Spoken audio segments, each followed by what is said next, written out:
爷子，很久没见呀，奎大人。大家长身上的毒已解，他让我带绵龙剑来此，交给苏家家主。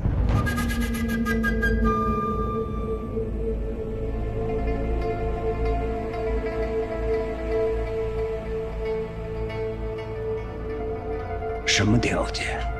我、哲叔、昌河，还有大家长等人，都会从此离开暗河。哎，和我有什么关系啊？奸细！哎，不是，真不是。苏沐雨，你别诬陷老子。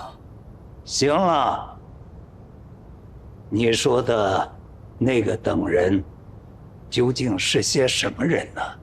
我会列一个名单，名单上的所有人，都会离开暗河。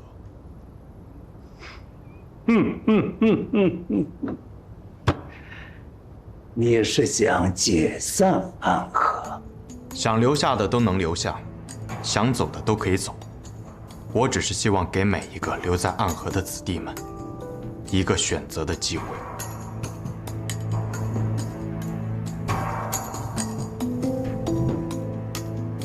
沐雨啊，沐雨，你跟随大家长多年，你应该知道这个想法有多么的离谱。就算我同意，提魂殿也会下达对你们的追杀令，不死不休。那便是我们的事了。现在苏家主只需要决定是否握住此剑。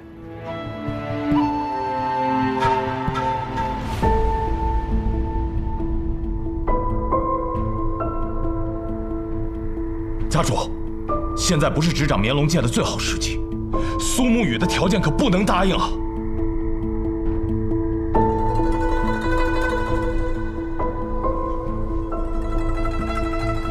大家长，这是在考验我呀！握住这把剑，远远不够。得握住它，活着走出九霄城。你以为最好时机在何时，在何地？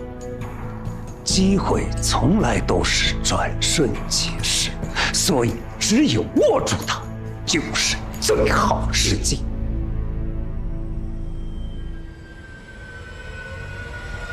绵龙剑。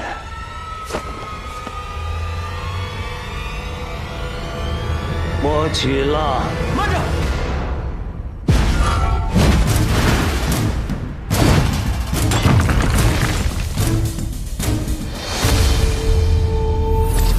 苏家这个时候想拿绵龙剑，还为时过早了吧？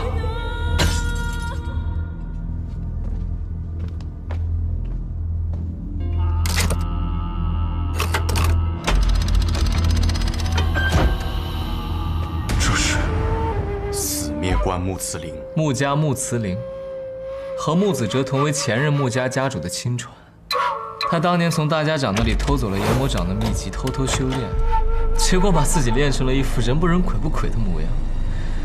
后来也因为穆子哲的告发而败露，结果被锁入了那口黑棺里。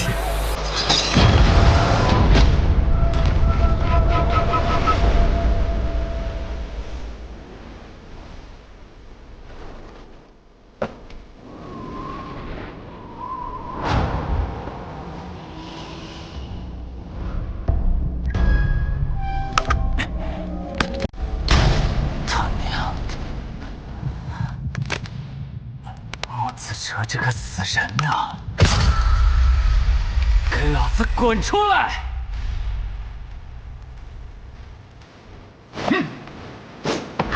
什么人，胆敢在我苏家地盘放肆？哟，好大一个毛寸哦！哼，真像一颗毛蛋。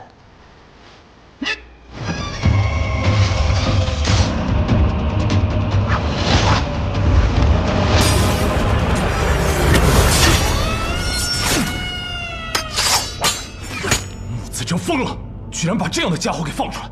传说中他的炎魔掌并没有练成，看来木子哲说谎。大家长，绵龙剑。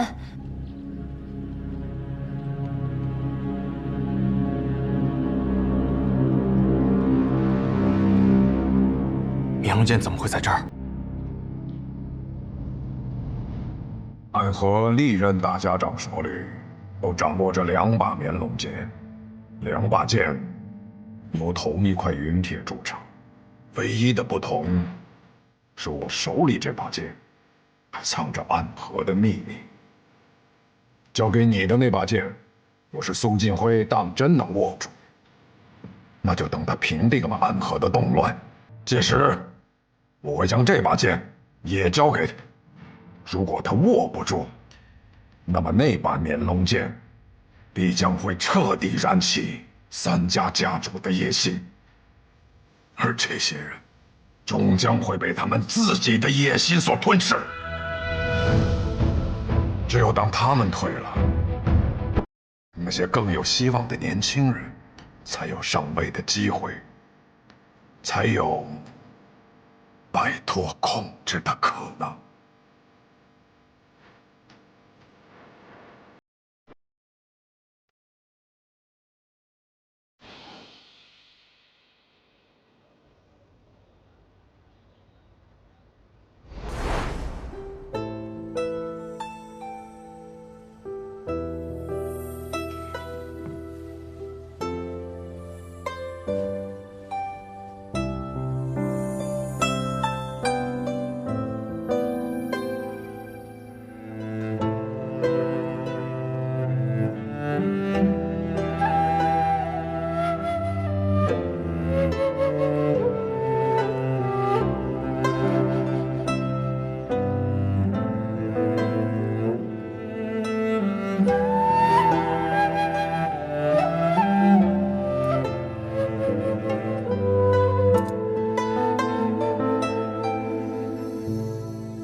他这么厉害，一定知道这把指尖刃不见了，也知道是我拿的，但是没有管我要，那就是默许了。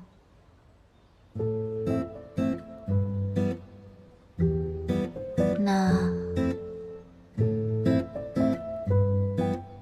这算不算定情信物？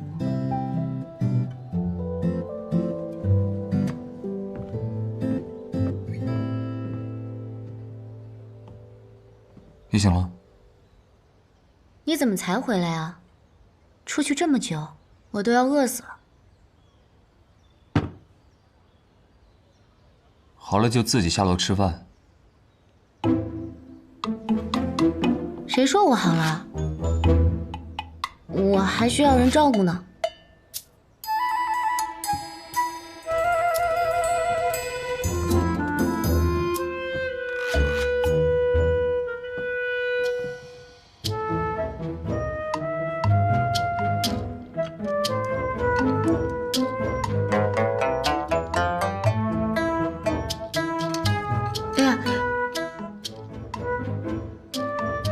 我这身子还没完全恢复，要不你喂我吧。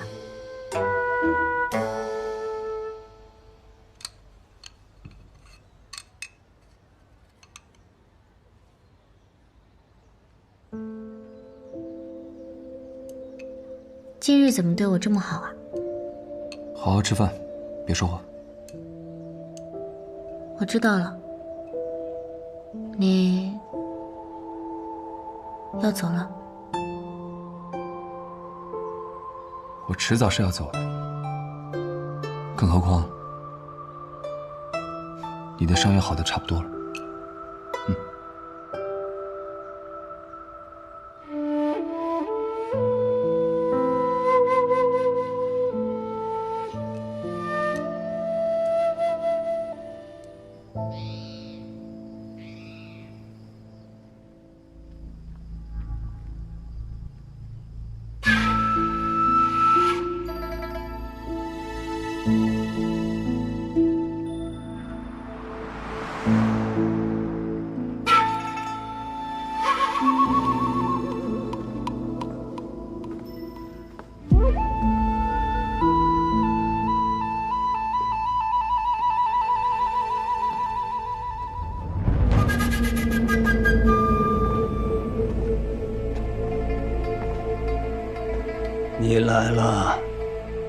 爷子知道我要来。你很像我年轻的时候。老爷子年轻的时候，就这么不是个东西了吗？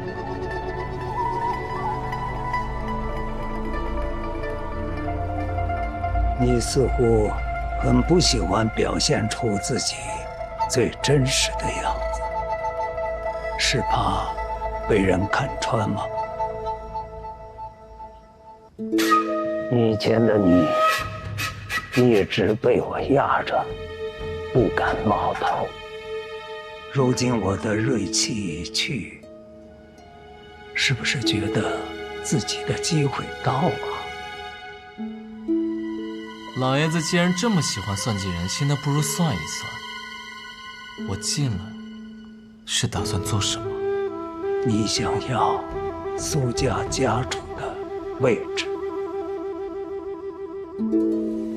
苏长河，你只是无名者，无名者苏沐雨没有继承大家长的资格，你也一样没有继承苏家家主的资格。唉，被小瞧了呀！区区苏家家主之位，我苏长河看不上。我要做的，是一件暗河几百年来从未有人做过的事。我要实现的，是暗河所有人都无法想象的宏愿。我要改变暗河。当年我离冲而去，有一人提剑而来，正是怒剑仙爷战天，当世5大高手之一。据我所知，他也是殿下的授业恩师。不管你信不信，并不是我派他前去的，并不是你派去的，那他去前你是否知道呢？是否知道又假装不知道呢？所以你认为你的伤是战天师傅造成的？就算最后一剑不是他出的，倘若他不在，很多事情都不会被改变。罢了，很多事情还是回天启城再说吧。本王给你3日时间，你好好考虑考虑，是否要接下这道口谕，同我回家。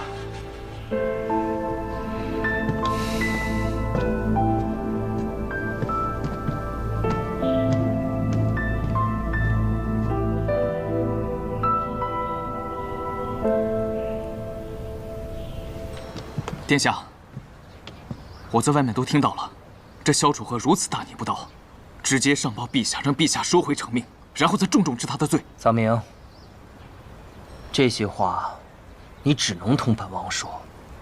为何？记住，我与他并无恩怨。可当年那块糕饼是他的。当年我们只是孩子。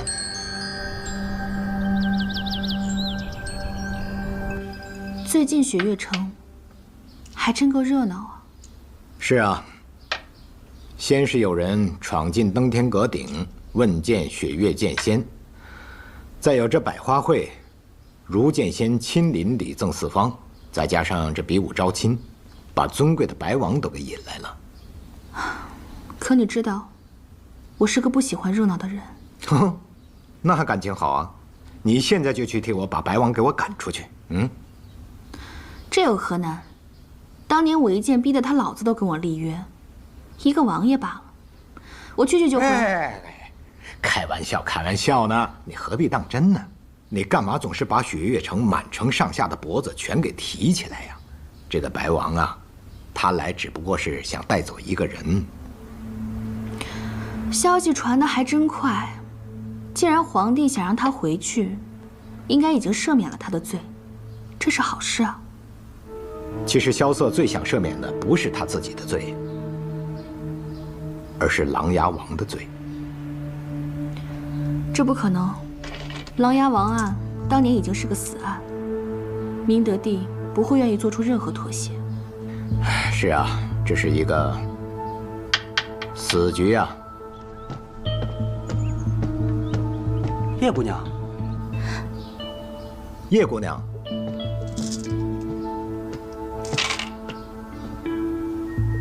司空城主，二城主，叶姑娘今天怎么这么有空到我这里来呀？我准备去药房取些药材，路过此地便来见见城主。哎，我那个丫头啊，要是有你这般懂事，那可就好了。怎么样，叶姑娘，身体恢复得如何呀？比来之时好了许多。看来我的医术还是差几分火候。啊，对了，我听说唐老太爷那边有一个法子，或许能够根治你的病。这样吧，你让唐莲抽空带你去一趟唐门。劳烦城主费心了。去吧。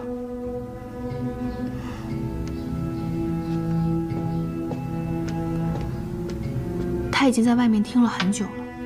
反正也不是什么要紧事儿，听就听吧。她是大将军叶孝英的女儿，叶孝英知道的越多，事情就越复杂。但她曾经是萧瑟的好朋友。可从萧瑟入雪月城以来，他们两个似乎从未说过话。所以，他是最了解萧瑟的人，而现在的萧瑟，最不想提及的就是他的过去。而叶若依，他所背负的正是萧瑟的过去。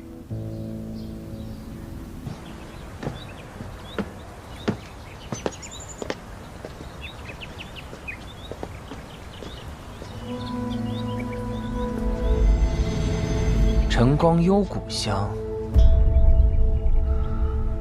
是若依姑娘吗？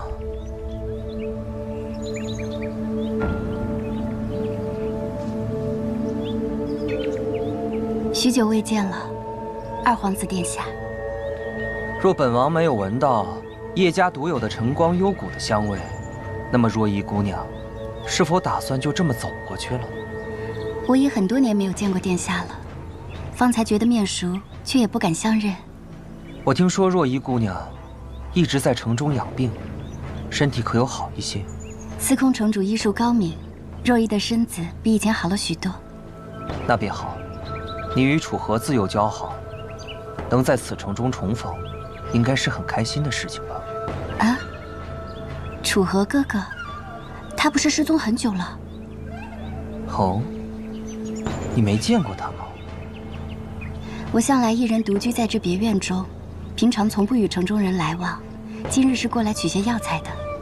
他来此城已经许久了，此行我便是来寻他的。那殿下来寻他，是要抓他回去吗？抓？我是要将他带回天启。父皇已经免去了他所有的罪错，他之后还是北离的六皇子，永安王萧楚河。啊，那便很好呀。但他拒绝了，我给他3日的时间，你与他自由便交好，帮我劝劝他。以楚河哥哥的性子，决定了的事情，便很难改变了。但在我知道的人中，能劝动他的，你是为数不多的。那若依试试吧。多谢了。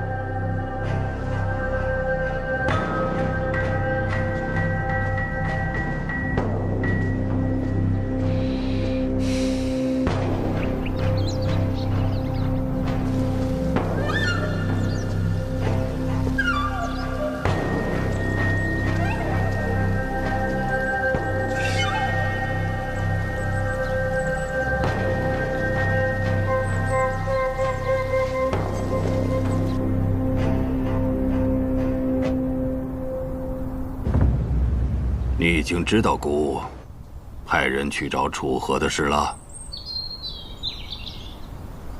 是陛下故意让臣知道的吧？是啊。楚河当初和叶将军交好，姑在想，若叶将军知道了楚河的下落，或许能助孤一臂之力啊。这么多年过去了，他现在既然愿意现身，或许他愿意回到天启了。叶将军真的是这么想的？我若是陛下，就不下什么旨意了，直接带着军队把雪月城给围了。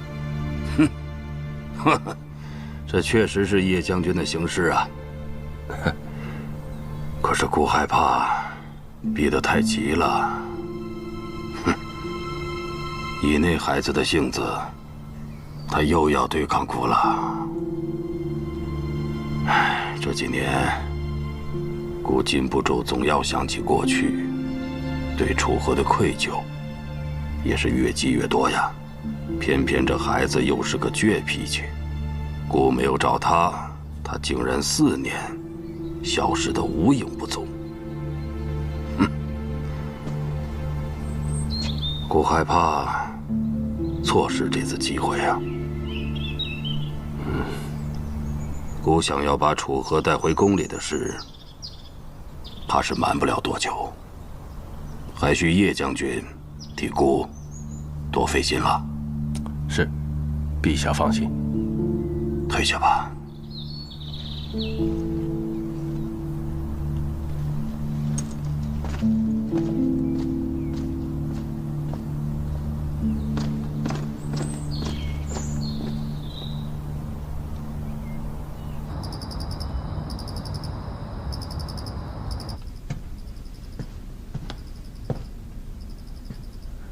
是什么风把你给吹来了？陛下让白王传了道口谕，召萧楚河回天启。我早就猜到了。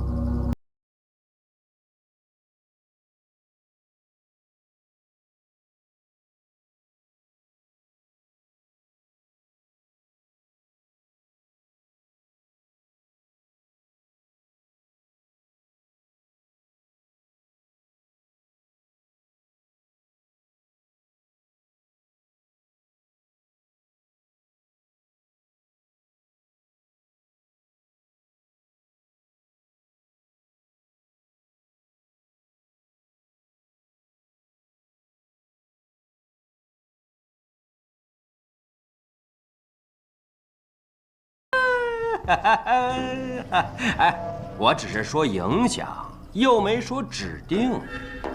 锦仙太过敏感了，不是？锦言说的没错，若是以前，我们可以等圣上来定夺。但六皇子萧楚河重新出现，这一切全变了。我知道，你们中间有的人是白王的授业恩师。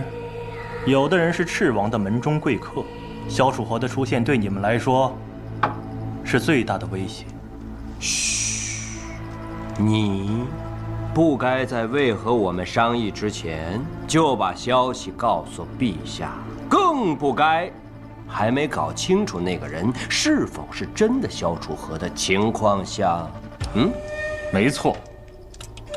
告诉我们，于师国那事的原委。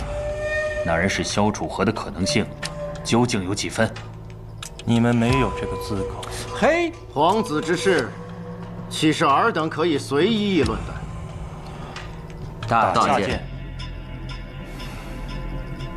近1年来，有几十匹人马先后离开了天启城，他们都去了哪里啊？他们分别去了雪月城、无双城、木梁城、江南雷家。蜀中唐门、岭南老字号温家、望城山、武当山、少林寺、云林寺，甚至去了方外之地的天外天，以及无处可寻的暗河。是啊，几乎所有的武林大家、白赤两王都派了人马前去。如今这朝堂上的纷争还没有结束，江湖上的争夺已经开始了。没错，你们说的对。锦言啊，你刚刚是说想要影响卷轴上的名字？哎呦！哎呀！大剑呐，大剑！谨言一时妄言。你知道就好。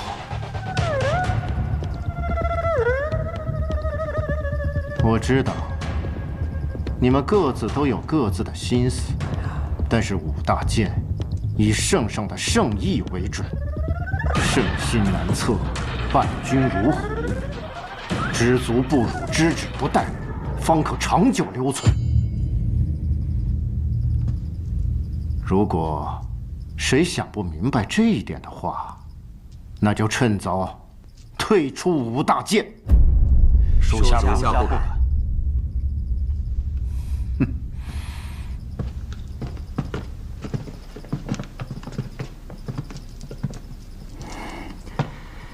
虽然你不曾做过选择，但我知道，你一直很欣赏六皇子萧楚河。为什么一定要做选择呢？这些皇子，他们小的时候都是很好的朋友，只因为我们的利益驱使，才让他们变成今天这副模样。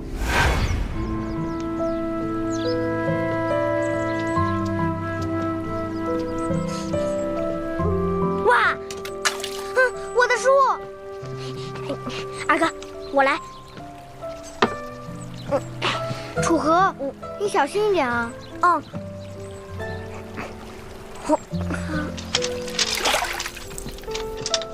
二哥，你就别看书了，你看书都湿了，你就陪我玩一会儿吧。楚河，你天天被学堂老师骂也就罢了，还想害得我也被骂？二哥，其实啊，这书的内容我早就会背了，只不过是亲着老头罢了。啊，嘿，别吃！你看你那手脏的，回去洗干净了再来吃。听二哥的。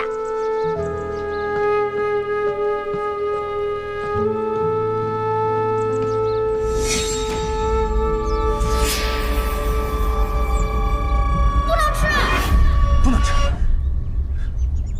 什么不能吃啊？你怎么来了？我来给你送点吃的。来。哟，无事献殷勤，非奸即盗，有事求我，说吧。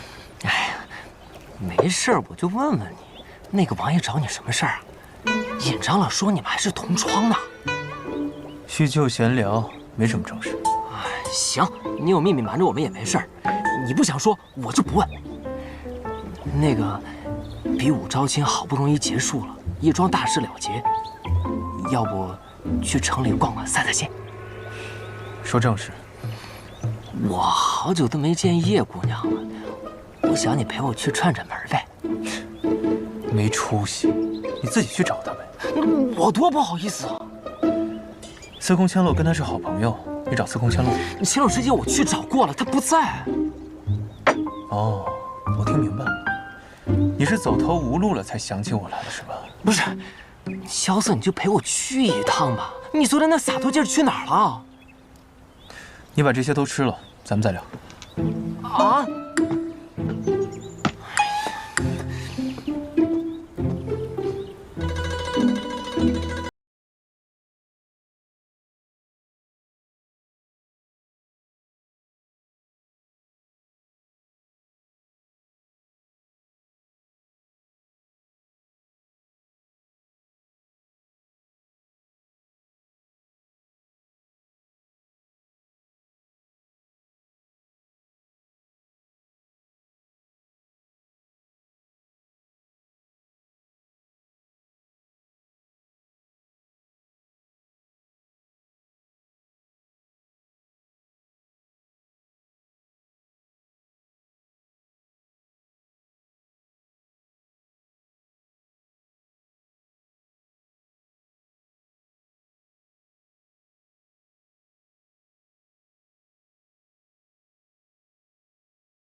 你这么着急拉着我去找叶姑娘，想好理由了吗？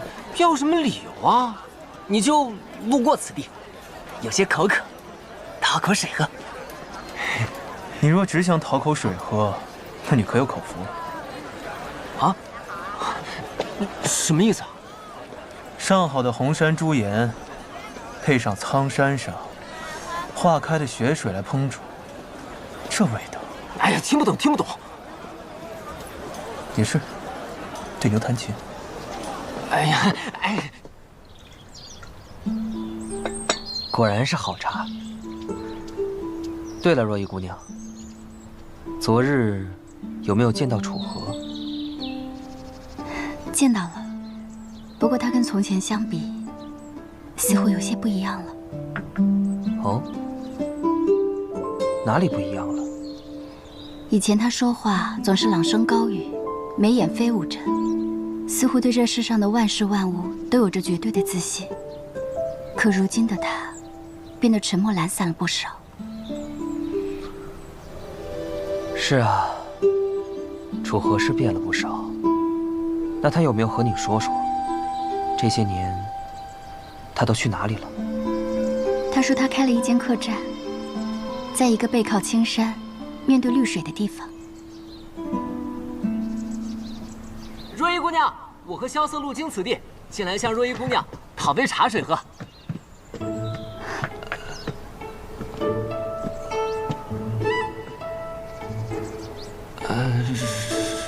若依姑娘，打扰了。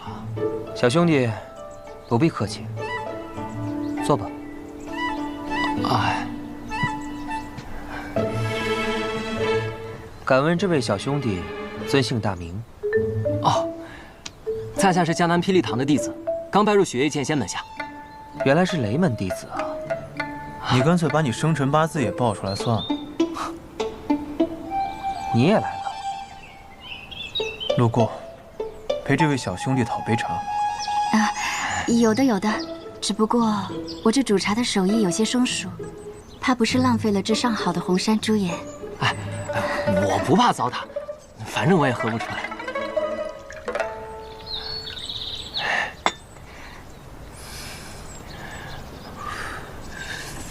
雷兄弟，你不怕烫吗？啊，我练的功夫叫火灼之术，这茶水的烫算不得什么。哎，若依姑娘，再来一杯。那我给你倒杯热水算了，省得浪费这红山朱颜。萧瑟，我刚才是因为口渴我才一口喝的，这品茶我也会的。哎，方才若依姑娘跟我说，昨日她已经寻过你了。啊，若依姑娘昨天去找你了？找我？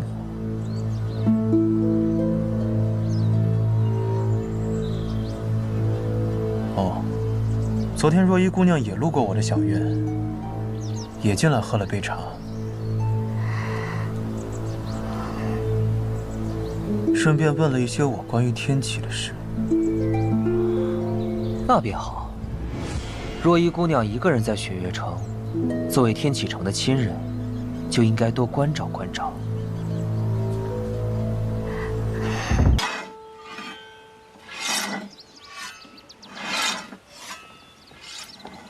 师父，方才不屑回来了。哦，他回来了。任务完成了。他没有受任务的事，只是留下了这个。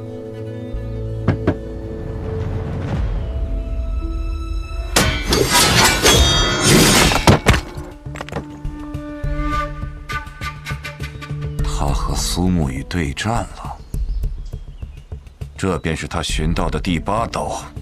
不屑说，这个还不是真正的第8刀，他还需要几年时间去游历，等找到答案之后再回来。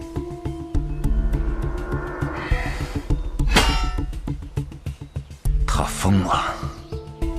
暗河之人入江湖游历，逾10日不归，提魂殿追杀他的手术便会毫不犹豫地发下去啊！那便是第2件事了。家主来信了。信上说了什么？他们那些废话，我懒得看，你直接说了便是。家主说，谢不谢罔顾任务，私离暗合是死罪，但只要师父你愿意出山，前往九霄城助谢家一臂之力，那他们就会向提魂殿求一道手书，赦免不谢的死罪。这个谢霸倒是打得一手好算盘。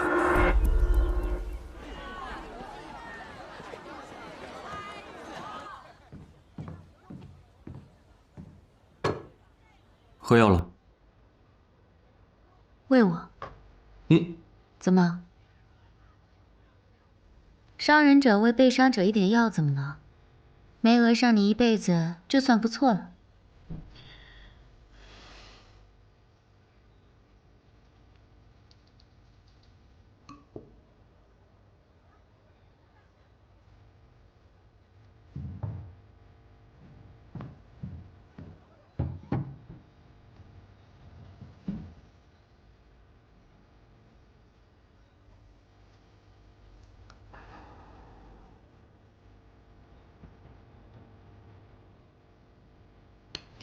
好体贴的小郎君啊！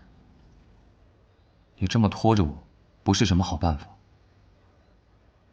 你的伤迟早会好，而我，迟早会去找大家长，为唐二老爷报仇。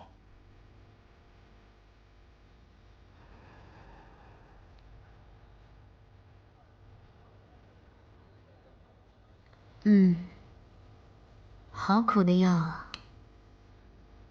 那便等我伤好那日再说吧。毕竟堂堂玄武使，总要先还债，再报仇吧。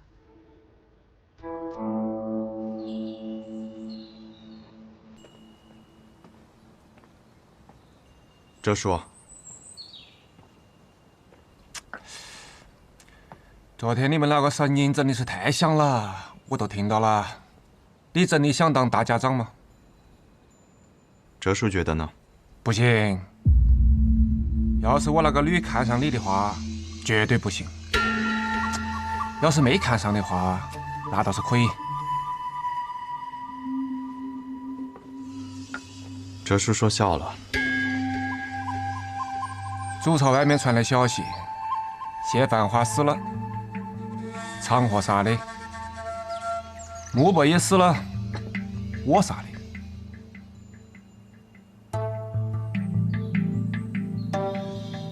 慕白不是已经逃走了吗？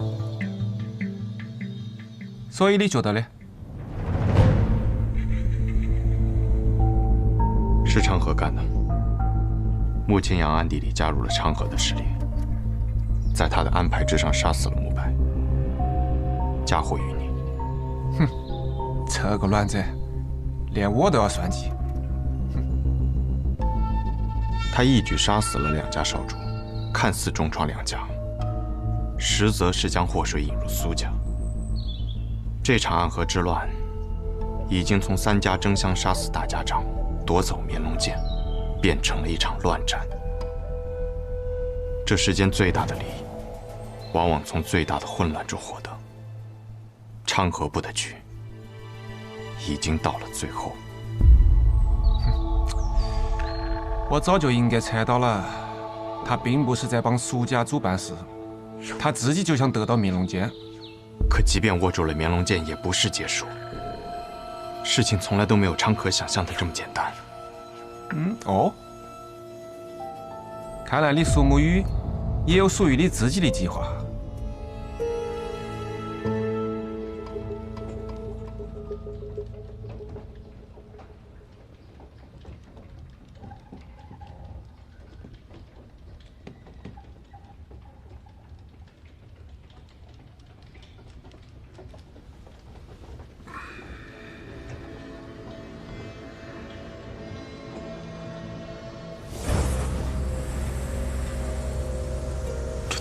已经解了，难道小神医又回来了？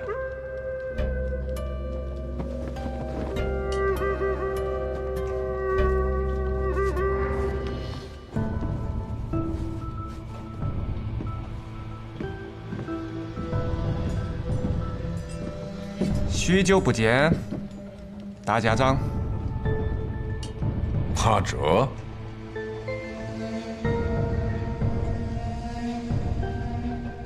你怎么会突然出现在这里啊？是苏锦辉那小子派你来杀我的？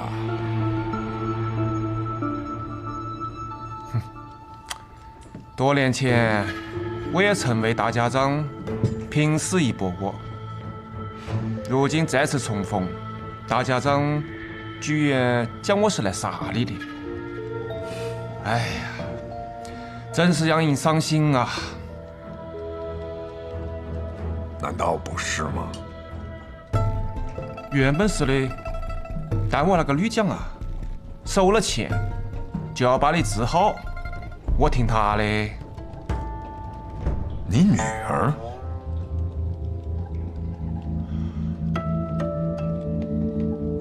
药房顾温家，难怪。所以我还要感谢大家长，要是没得你来找，我还没得办法跟我那个女重逢呢。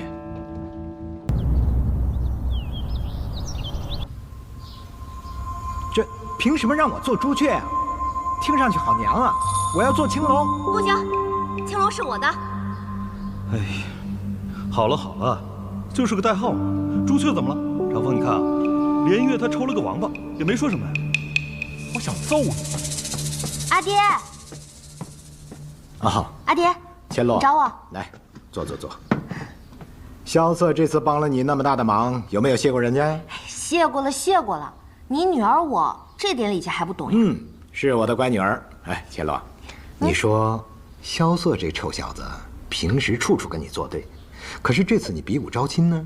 你看他忙上忙下的，给你帮了那么多的忙，我怀疑他是不是有什么企图啊？哎，你觉得萧瑟这小子怎么样？什么怎么样？哎，脸红了。阿爹，你想什么呢？哎呦，千洛，我是你阿爹，心里怎么想的，跟阿爹说好不好？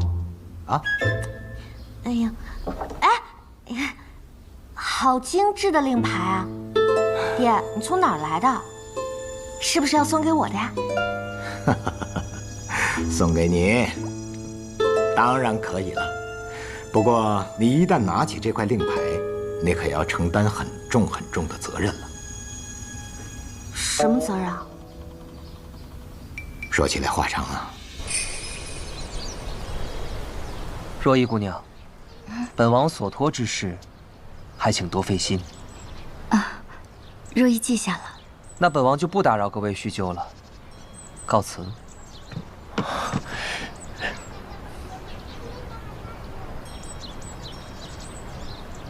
藏明，我们走。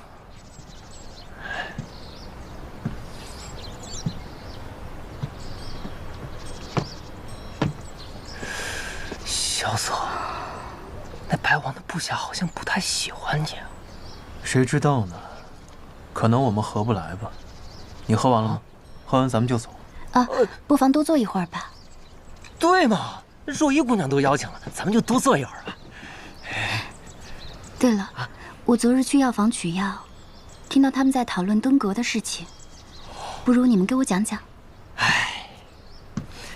说起这登天阁呀，我一人直冲16层问见雪月剑仙的故事，那还真是有趣的很啊。只见那13层守阁者骆明仙，他不和我比武艺，他要和我来一个赌局。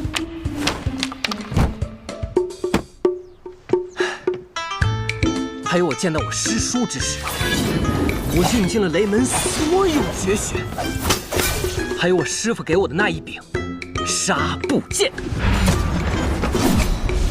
到了16层，我登高一吼，霹雳唐雷无解，问剑雪月剑仙。等等，这登阁是你一个人的故事呀？萧瑟兄弟呢？他在干嘛？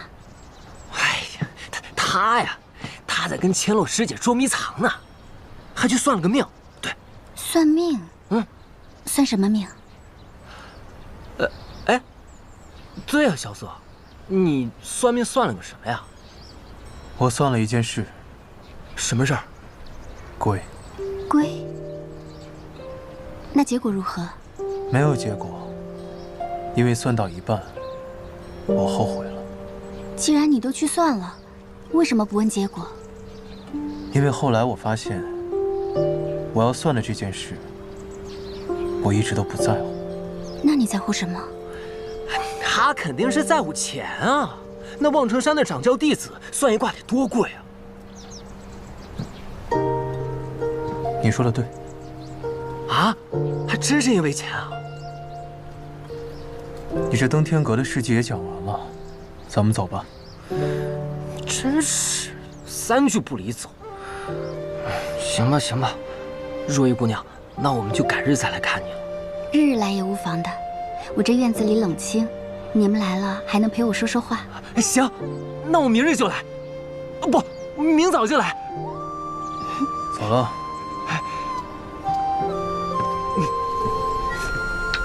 走了。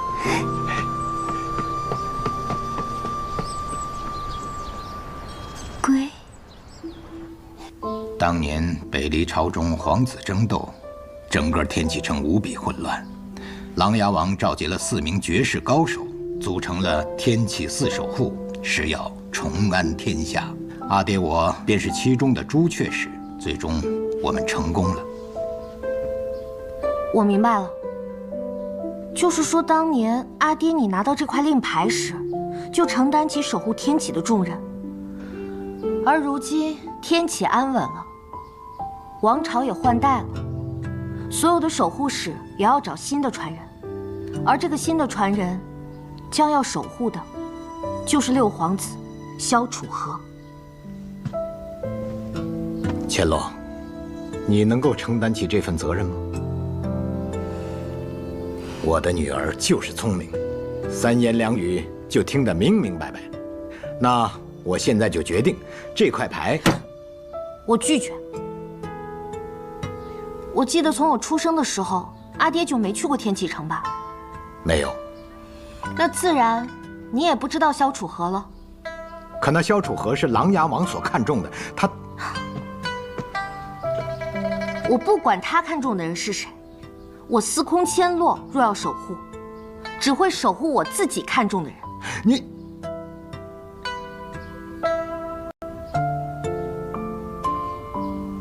我才不要做什么药王，我要做天下唯一的枪仙。